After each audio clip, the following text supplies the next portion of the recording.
خدا. وقت که بریم وقت تو هم دایم میخوری وقت بریم گمش کو. باشه خلاص شد.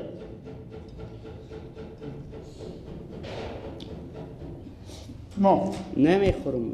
نه ما میخوریم. هیچ نه ما وقت که بریم وقت با نون میخوری وقت بریم. نه مام دیگه اینه. وقت که بریم. میره. خود تو با پول کجا کردی؟ بله. اینا مچون.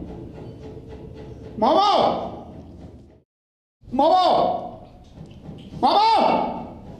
بیا!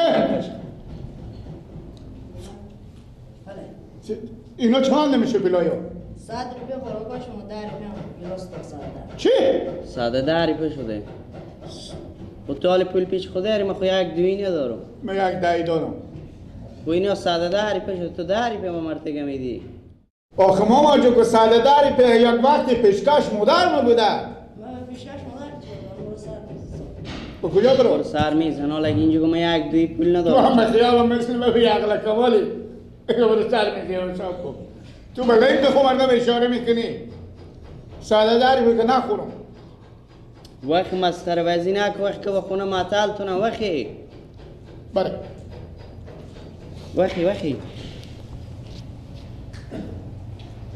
دیگه.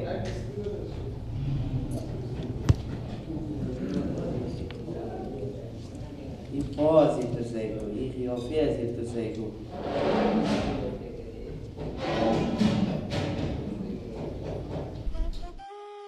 میگم تو پول داری؟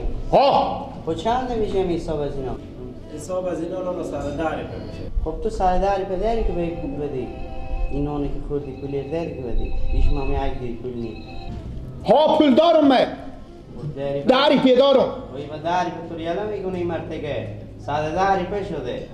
حالا تو پول نداری که من خوردی. گردنم بند باشه ما یک دهی نیه دیگه حروم باشه به من گناه دارم. حالا اگه هم نداره حالا خیلی چه کار کنم؟ خداوند برای شما روز 2000 مشتری بدم ماما. خیر بید. برو ماما. خیر بید ماما. خداوند شما خیر بده ماما. بری. همین دیگه هم حل شد. بری.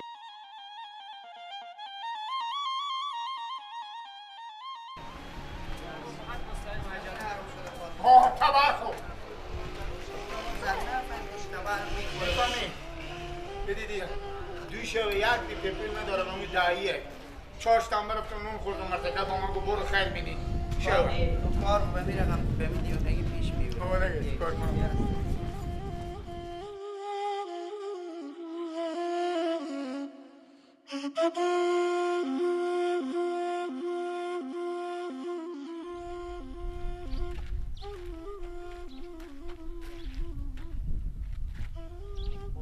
کارش من خوب بگیر دیگه